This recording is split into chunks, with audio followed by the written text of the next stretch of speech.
Suara saya terdengar nggak?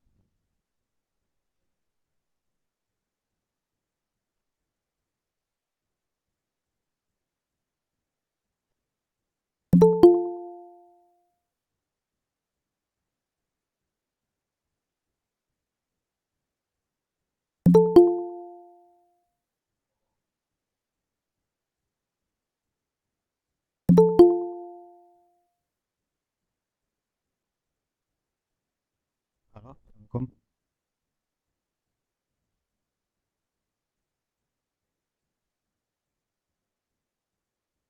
Eh, ada suaranya nggak ini? Ada, Pak. Ada. Oke. Ada, Pak. Ada Pak. Ya, oke.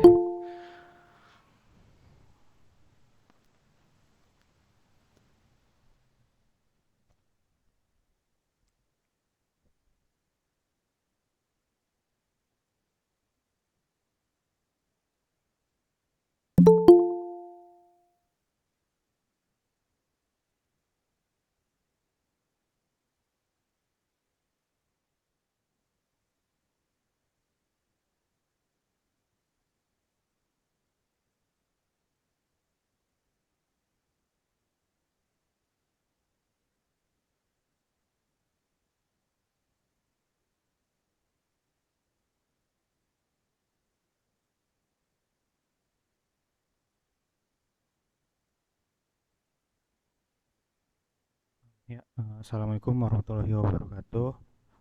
Selamat malam semuanya. Waalaikumsalam warahmatullahi wabarakatuh. Waalaikumsalam warahmatullahi wabarakatuh. Selamat malam juga, Pak. Ya, di pertemuan ke-6 ini kita akan membahas mengenai representasi data komputer dan juga alur pemrosesan data.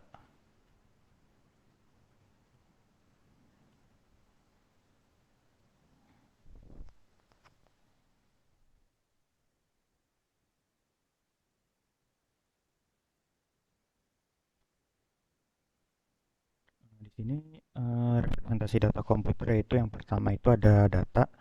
Data ini sesuatu yang belum mempunyai arti bagi penerimanya dan juga masih memerlukan adanya suatu pengolahan dari input, proses hingga menjadi output. Data ini bisa berwujud dari suatu keadaan, gambar, suara, huruf, teks, angka, matematika, bahasa maupun simbol-simbol lainnya yang bisa kita gunakan sebagai bahan untuk melihat lingkungan, objek maupun kejadian ataupun dari suatu konsep yang terjadi. Representasi data yaitu lambang untuk memberikan tanda bilangan biner yang telah diperjanjikan, yakni 0 untuk bilangan positif dan juga plus untuk bilangan negatif atau minus, yaitu 1. Pada bilangan n bit atau sekian, jika susunannya dilengkapi dengan bit, maka diperlukan register dengan panjang n plus 1 bit. Dalam hal ini, n bit atau n sekian digunakan untuk menyimpan bilangan biner itu sendiri, dan juga 1 bit untuk tandanya. Pada representasi bilangan biner yang dilengkapi dengan tanda bilangan, bit tanda ditempatkan pada posisi paling kiri.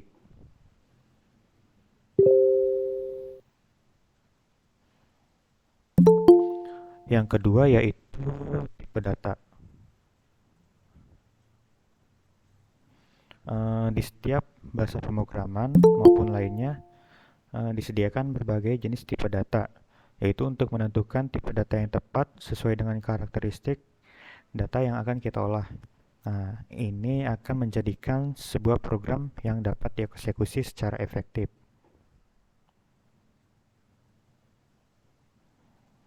Tipe data yang dimaksud itu ada beberapa contohnya, yaitu teks, angka, yaitu berupa integer, varchar, ya, kemudian varchar itu termasuk dalam kategori teks dan juga angka yang digabungkan ataupun string, dan juga boolean itu true atau false atau benar atau salah, dan juga masih banyak lagi.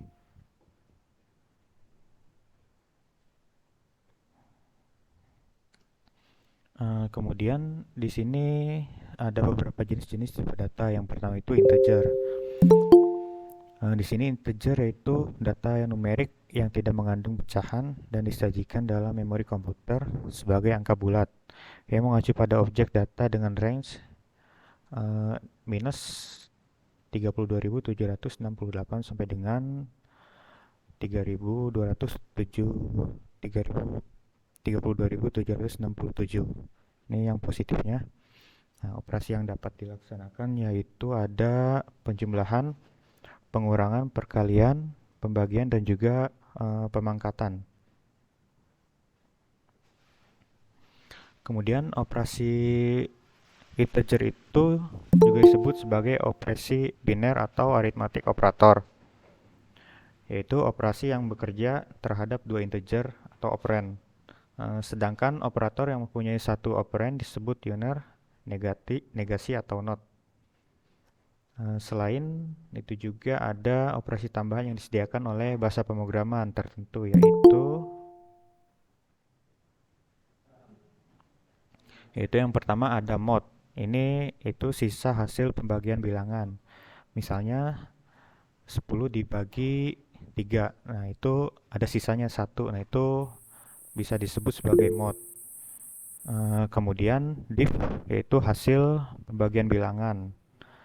Nah, kemudian ada ABS yang mempositifkan bilangan negatif. Misalnya jika hasil perhitungan terdapat hasil yang negatif, kita bisa menambahkan uh, fungsi ABS pada perhitungannya.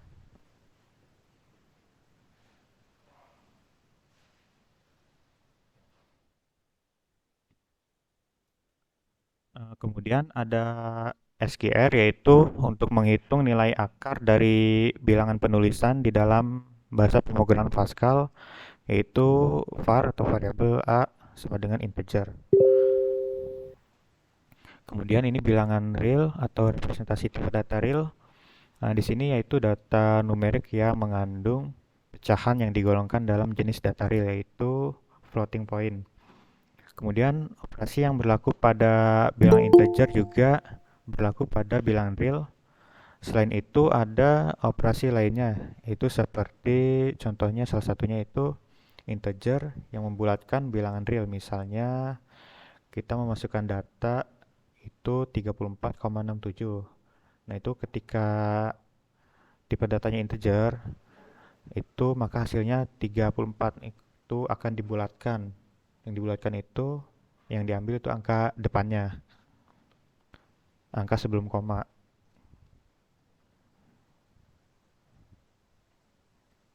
Kemudian yang ketiga ini ada boolean. Nah, tipe yang dikenal ini itu logical data types yang digunakan untuk melakukan pengecekan suatu kondisi dalam suatu program. Elemen data yang ada dua yaitu true atau false, yaitu benar atau salah. Nah, biasanya dinyatakan pula sebagai 1 dan juga 0. Operatornya terdiri dari AND, OR, NOT yang dalam urutan operasi. NOT mendapat prioritas utama atau pertama, kemudian baru AND dan OR. Kecuali bila diberi tanda kurung. Sama halnya seperti tabel logika. Nilai true dan false dapat juga dihasilkan oleh operator relasional. Nah, operator tersebut yaitu yang pertama ini itu kurang dari, kemudian lebih dari,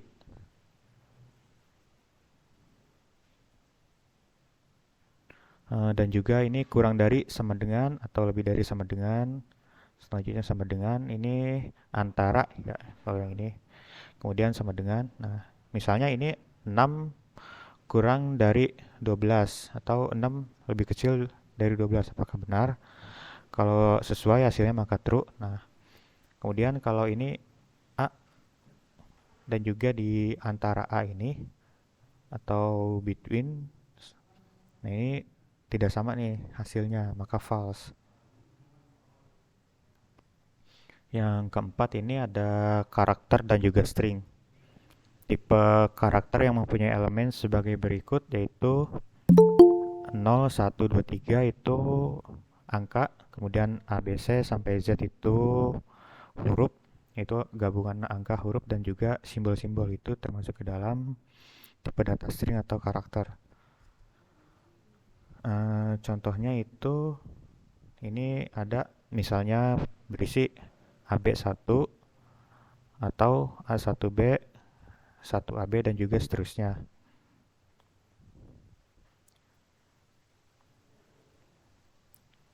Kemudian yang secara umum itu suatu string atau S dinyatakan S itu A1, A2, A3 sampai ada N.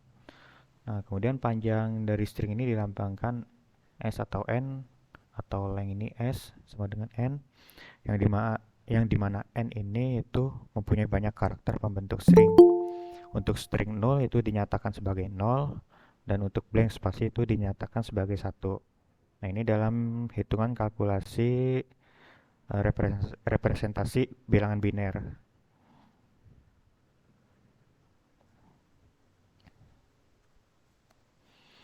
Nah, kemudian sistem bilangan dan juga konversi bilangan biner desimal. Nah, di sini sistem bilangan biner yang merupakan sistem bilangan berbasis 2 yaitu terdiri antara 0 dan 1. Angka yang dikenal itu dengan istilah logika digital.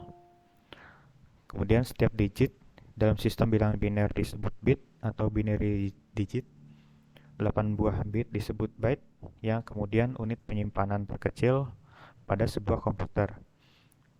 Dan juga tipe penyimpanan yang lebih besar yaitu word 16 bit sama dengan 2 byte dan juga double word 32 bit sama dengan 8 byte. Sistem bilangan heksadesimal yang merupakan sistem bilangan berbasis 16 dengan angka yaitu 0 sampai 9, kemudian huruf A sampai E dan juga F. Bilangan heksadesimal yang banyak dimanfaatkan pada pemrograman assembly yaitu pokok bahasa pemrograman assembly yang dibahas pada pertemuan selanjutnya. Ini assembly itu biasa disebut itu bahasa pemrograman untuk mesin. Nah, berbeda dengan bahasa pemrograman yang sekarang yang lebih kepada bahasa manusia itu masih bisa ditulis dengan bahasa Inggris. Jadi para developer sekarang tuh lebih banyak menggunakan yang bahasa pemrograman manusia. Contohnya ada PHP, Python, kemudian Java, C.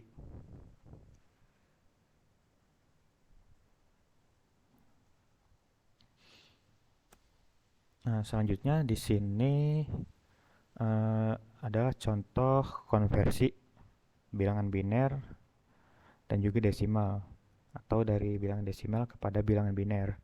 Biasanya kalau ini suka dibahas di dalam mata kuliah pemrograman atau jaringan atau networking. Nah, di sini contohnya jika bilangan desimalnya 20, nah maka bilangan binernya berapa? Nah, di sini kelipatan ya. Kelipatan dari 2 pangkat atau 2. Kalau misalnya di sini kita ambil kolom binernya dari 1, kemudian 2. Nah, kemudian 2 pangkat 1 berapa? 2. Kemudian di sini 2 pangkat 2 berapa? 4. Begitu selanjutnya dengan kelipatan. Nah, kemudian untuk kolom yang sebelum 64 ini itu seharusnya ada 2 pangkat 7 itu 128 dan juga seterusnya sampai angka terbesar yang ingin dikonversi. Nah, menghitungnya bagaimana? Misalnya ini 20. Nah, kita akan mencari di sini yang sesuai berapa. Misalnya 16 ditambah 8 sesuai enggak? Nah, ternyata tidak sesuai hasilnya.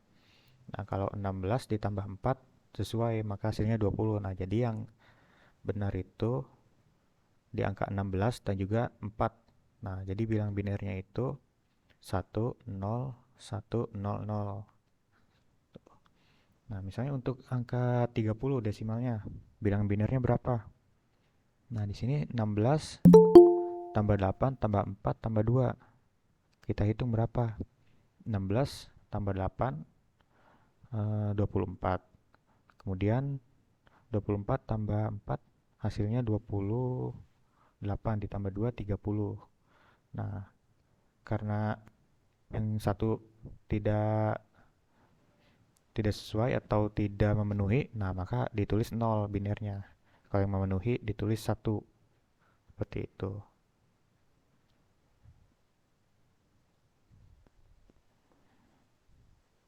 Dan juga ini biasanya dalam komputer itu yang dikenal itu angka biner. Misal dari transfer data, kita mempunyai transfer data itu biasanya ada gambar, text file, Word, PDF, Excel, PowerPoint maupun video. Nah, itu biasanya diterjemahkan dari komputer itu biasanya dikenal itu biner, angka 0 dan juga 1 di dalam sistemnya. Nah, kalau kita sebagai pengguna ya sudah tentu ya sesuai, misal gambar yang ditransfer ya pasti yang kelihatan juga gambar gitu. Makanya dalam hitungannya suka ada hitungan berapa byte gitu atau ukurannya. Selanjutnya di sini tuh ada siklus pengolahan data. Di sini ada beberapa, misalnya yang pertama itu input. Nah, kita akan mengulang lagi dari yang sebelumnya, dari pengolahan data. Nah, input itu yaitu memasukkan data maupun instruksi. Nah, baik yang diketik, yang di maupun yang ditangkap oleh suara. Nah, perangkat yang digunakan itu contohnya itu ada keyboard, ada mouse, dan juga ada biasanya kamera. Salah satunya itu. Kemudian yang kedua ada proses atau CPU, atau biasa dikenal langkahnya itu input, kemudian proses. Kemudian proses ini yaitu data hasil inputan yang selanjutnya akan menghasilkan suatu informasi yang diperlukan. Nah, pada unit pemrosesan ini yang dinamakan CPU atau Central Processing Unit. CPU ini yang bekerja dengan aritmatika dan logika terhadap data yang terdapat dalam memori atau yang dimasukkan melalui unit masukan seperti keyboard, ada scanner, joystick, mouse, kamera, dan juga lain sebagainya. Nah, di dalam pemrosesan di dalam CPU atau proses ini terdiri dari ALU, yaitu Arithmetic Logical Unit. Ini berfungsi untuk melakukan suatu proses data yang berbentuk data dan logika seperti data matematika dan juga statistika. Tugas utama dari ALU yaitu adalah untuk melakukan perhitungan aritmatika atau matematika yang terdiri dan juga sesuai dengan instruksi program. Yang kedua ada CU atau Control Unit. Ini berfungsi untuk melakukan pengontrolan terhadap pengendalian suatu proses yang dilakukan sebelum data tersebut dikeluarkan atau output. Nah, tugas dari CU adalah itu mengatur dan juga mengendalikan alat input serta output. Yang kedua ada mengambil instruksi dari memori utama. Yang ketiga yaitu mengambil data dari memori utama. Yang keempat yaitu menyimpan hasil proses ke memori utama. Nah, di sini yang ketiga itu ada storage device. Nah, biasanya proses dan juga storage device ini dijadikan satu pada tahapannya. Tapi di sini kita detailkan saja.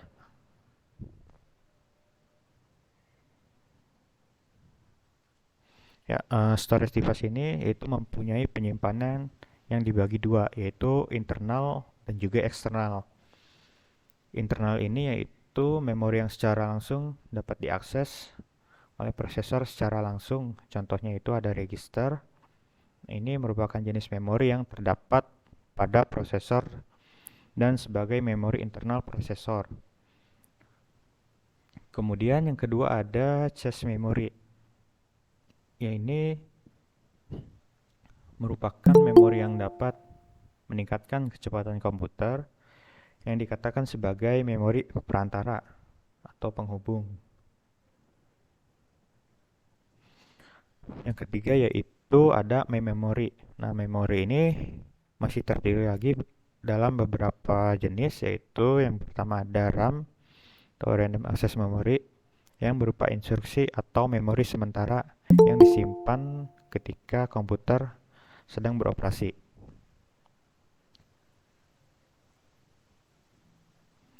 Kemudian ROM atau read only memory yang berfungsi membantu proses kerja komputer bersifat permanen atau tetap.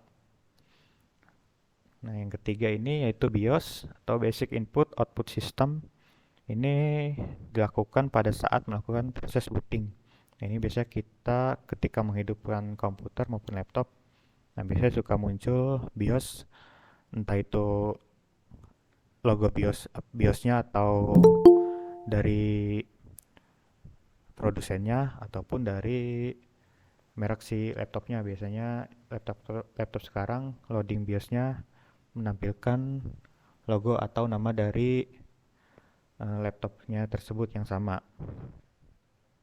Nah, itu namanya proses BIOS pada saat booting sebelum melanjutkan ke proses booting yang lain, yaitu loading Windows atau biasanya operasi yang lain, contohnya Linux. Kemudian yang kedua itu penyimpanan eksternal. Ini memori yang bisa diproses oleh prosesor melalui port. Biasanya ada beberapa port, ada port USB, ada port SD card, port Type C bisa.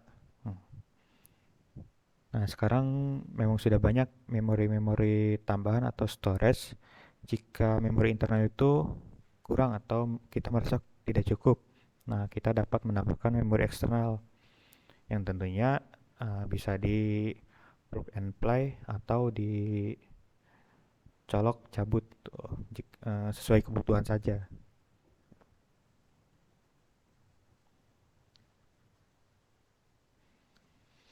Selanjutnya yang keempat ini adalah output. Nah, output ini itu suatu pengeluaran yang dapat menyajikan informasi yang dibutuhkan. Itu hasil yang sudah didapat dari dua proses yang tadi. Itu yaitu input, proses ataupun storage device itu sama. Itu urutannya sama. Kemudian yang terakhir itu output. Nah, output ini dapat digolongkan ke dalam 4 macam. Yaitu yang pertama tulisan, yaitu terdiri dari huruf, kata, angka, karakter khusus, dan juga simbol-simbol yang lain. Yang kedua itu ada image. Ini dalam bentuk gambar, gambar grafik maupun gambar, image. Kemudian yang ketiga itu adalah suara. Contohnya itu dalam bentuk musik atau video juga bisa. Video berarti ada image dan juga suara. Yang terakhir ini bentuk yang dapat dibaca oleh mesin dalam bentuk simbol dan hanya dapat dibaca oleh komputer. Nah, ini biasanya pemrosesan contohnya pada assembly atau pemrograman mesin. Nah, ini contoh dari alur proses dari pengolahan data. Nah, ini yang pertama itu input. Yang kedua ada proses. Nah, proses ini ada lagi nih di dalamnya yaitu storage. Storage-nya ngapain? Itu mengolah nih. Dia bisa dari storage utama maupun storage cadangan atau storage yang kedua, bisa dari USB, hard disk, DVD, atau memori eksternal lainnya. Nah, kemudian hasilnya masuk ke proses lagi. Ini satu masuk ke dalam satu kesatuan proses dan juga storage. Nah, kemudian hasilnya berupa output dari proses input dan juga proses.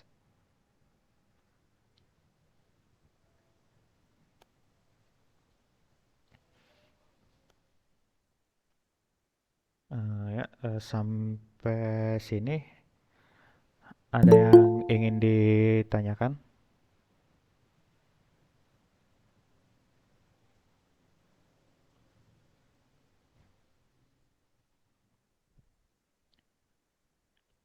Oh ya, untuk kuisnya itu bisa dikerjakan ya mulai setelah perkuliahan ini sampai hari Jumat. Jika menemui kendala bisa langsung info di grup atau langsung ke saya. Tuh. Untuk materi di kuisnya itu dari materi 5 dan juga 6. Oh ya, untuk satu lagi, kita UTS-nya hari Kamis ya, jadwalnya. Baik, Pak. Ya, Iya, Pak. Siapa? Pak. ya. Seperti yang sudah saya infoin di grup. Nah, nanti Iya, Pak. Iya, Pak. Mohon maaf, Pak, izin bertanya. ya Untuk UTS dilaksanakannya tuh malam hari apa siang gitu? dilaksanainnya malam hari sesuai jadwal. Cuma Sesuai beda jadwal harinya. kayak Iya, kuliah ya, Pak? iya sesuai jadwal kuliah. Cuma beda harinya saja. Oh iya, baik. Makasih, Pak. Ya, Assalamualaikum, Pak, izin bertanya. ya. Waalaikumsalam. Untuk UTS-nya langsung dikerjakan apa seperti tugas gitu, ada waktu tertentu? Untuk UTS itu ada waktu tertentunya. Cuman kalau untuk yang misalnya yang kerja shift 2 kan pasti tidak sesuai jadwal ya, atau bentrok jadwalnya dengan jadwal kuliah atau UTS. Nah, itu nanti saya khusus mata kuliah saya ada ini apa ketentuan tambahan tuh. Nanti akan saya infoin lagi menjelang UTS. Jadi akan saya sesuaikan dengan eh, jadwal kalian, tapi untuk waktunya tetap di hari yang sama batasnya. Oh ya, Pak, terima kasih, Pak.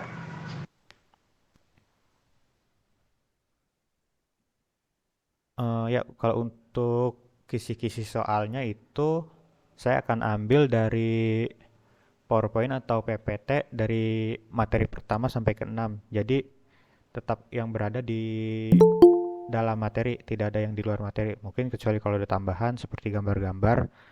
Nah, itu pasti tetap menyangkut ke dalam materi yang ada.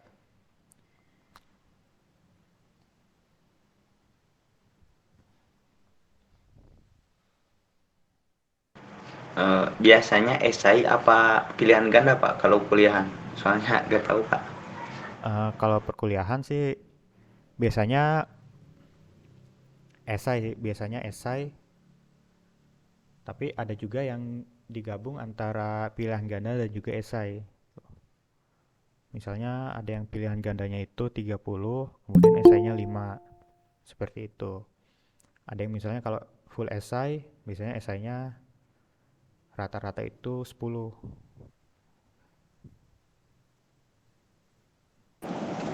Mohon maaf, Pak, mau bertanya. Yang belum ada Ya, listnya mahasiswa baru bagaimana? yang belum ada nomor induknya ya.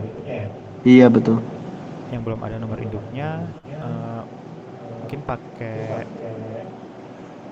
bisa nanya ke ini dulu kayak ke bagian akademik dulu, ataupun kalau belum ada nanti di inputnya itu 00 saja dulu, yang penting namanya Oh nama iya. lengkap. Ya, terima kasih, Pak. Ya,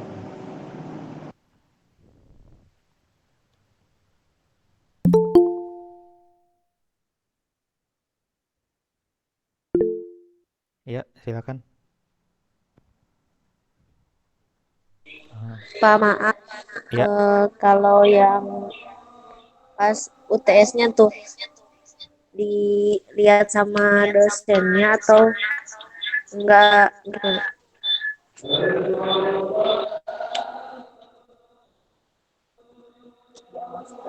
Enggak diawasi maksudnya gitu, Pak. oh ya. Paling nanti kita open video aja ya. Kalau untuk khusus UTS, kita open videonya. Sebentar.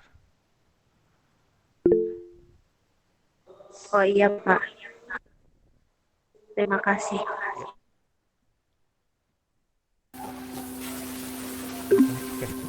Eh, Nanti tetap pada jadwal. Nah, kita paling ketentuannya kita open video. Nah, nanti kalian ya mengerjakan seperti biasa, open book boleh open book, open videonya, lihat muka apa ke wajah saja. Nah, kalau untuk soalnya ya itu nanti akan saya kirim itu entah pagi atau siang. Yang pasti batas harinya itu terakhir di hari yang sama. Berarti tengah malam, hari Kamis jam 23.59. Nah, jadi yang misalnya bekerjanya itu ada shift 2, nah itu masih bisa ngerjain entah sebelum dia bekerja atau setelahnya jika waktunya masih cukup. Jadi akan saya kirim nanti soalnya lebih dulu. Jadi tidak pas saat waktu ujian. Ya untuk yang lain juga ini apa bisa dapat dan juga sesuai apa ya, tidak bentrok lah biar kita sama-sama nyaman gitu ya.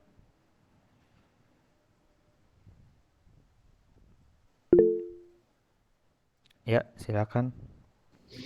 Mohon maaf Pak, barusan Bapak bilang nanti pas UTS on cam. Iya, on cam saja. Terus gimana ya kalau yang pakai HP kan ngerjainnya pasti ngerjain sambil on cam gitu. Oh iya. Kalau misalnya dirasa sulit, nggak apa-apa. Off itu. Yang penting eh, kita ada Meet-nya ya, ada Google Meet-nya gitu. Baik Pak, terima kasih. Ya.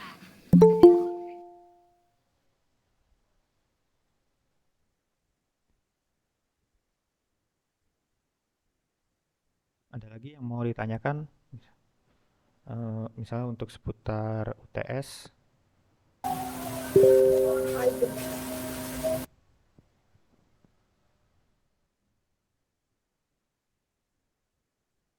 Atau sudah cukup? Ya, Heri. Assalamualaikum Pak, saya ingin Waalaikumsalam. bertanya, saya Ya, kan baru bergabung matkul Bapak. Untuk pastinya kan saya tinggal materi Pak. Untuk ya. materi yang sebelumnya Pak, gimana Pak? Kalau di Telegram masih bisa dilihat nggak materinya? Itu biasanya PowerPoint. Iya Pak, Bis- nanti saya lihat. Ya, Coba. Makasih Pak. kalau misalnya nggak ada, nanti bisa kontak saya, nanti saya kirim. Iya, makasih Pak. Ya, Assalamualaikum. Waalaikumsalam. Ya, Yuri, Pak izin bertanya, ya. untuk jumlah soalnya berapa ya?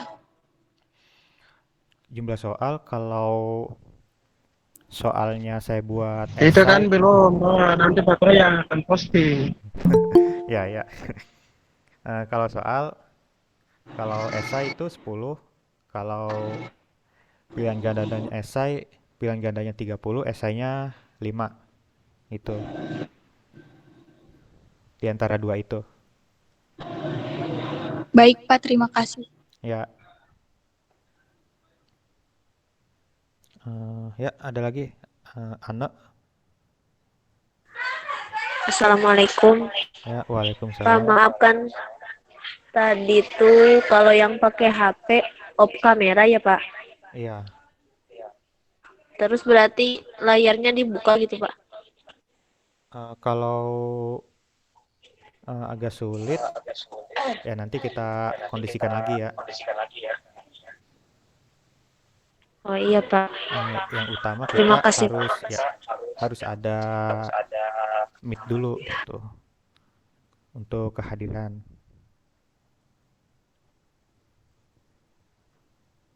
Iya Pak, terima kasih. Ya,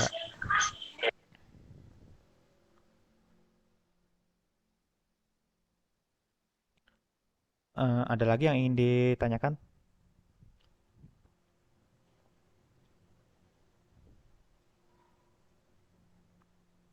atau sudah cukup? Masih izin mau bertanya Pak.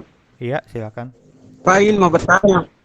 Ya, Pak, untuk ini nyangkut ini jawaban UTS itu kirim lewat ini Telegram atau WA Bapak kan? Saya kirim lewat Telegram nanti ya. Untuk soal-soalnya itu akan saya kirim Iya, iya. lewat Ya, terima kasih, Telegram Pak. grup. Iya, Ya, Pak. sama-sama. Pak mau bertanya Pak. Ya, silakan.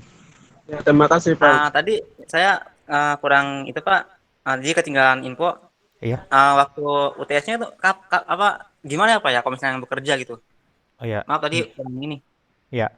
Misalnya yang bekerja biasanya yang shift 2 yang suka bentrok dengan jadwal perkuliahan malam.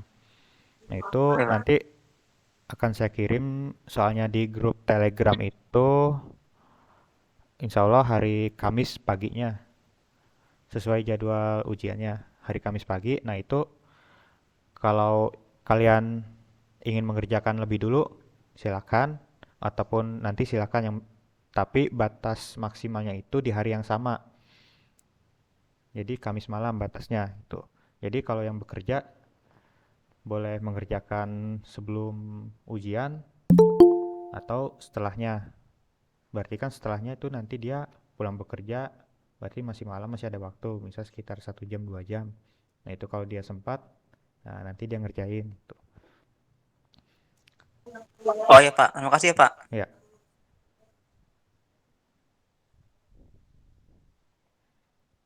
Jadi yang lain juga kalau misalnya walaupun tidak sedang shift 2, kalau mau mengerjakan lebih dulu silakan nanti ya kita untuk malamnya seperti biasa aja.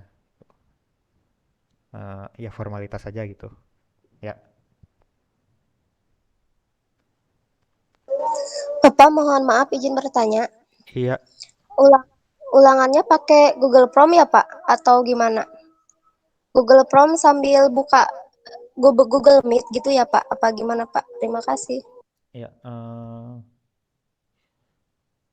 Salah satu saat ini opsinya yang pertama itu pakai Google Form untuk ujiannya. Salah satunya itu. Kalaupun nanti agak sulit, paling saya cari opsi yang lain. Kalaupun sambil Meet agak mungkin menyulitkan gitu untuk apa?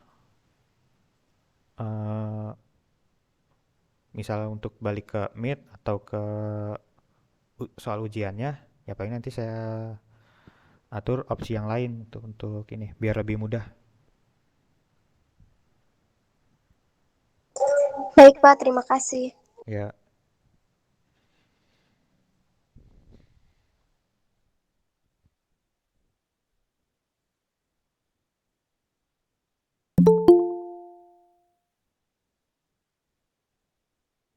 Ya, ada lagi yang mau ditanyakan?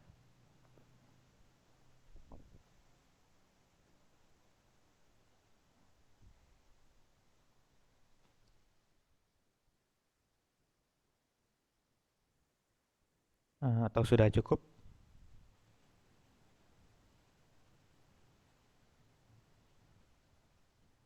Sudah jelas.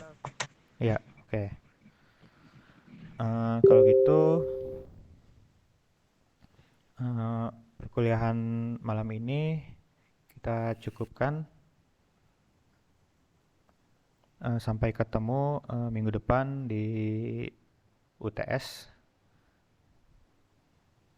Ya, terima kasih semuanya. Semoga semuanya sehat-sehat selalu. Amin. Ya. Assalamualaikum Amin, Pak. warahmatullahi wabarakatuh. Selamat malam. Waalaikumsalam warahmatullahi wabarakatuh.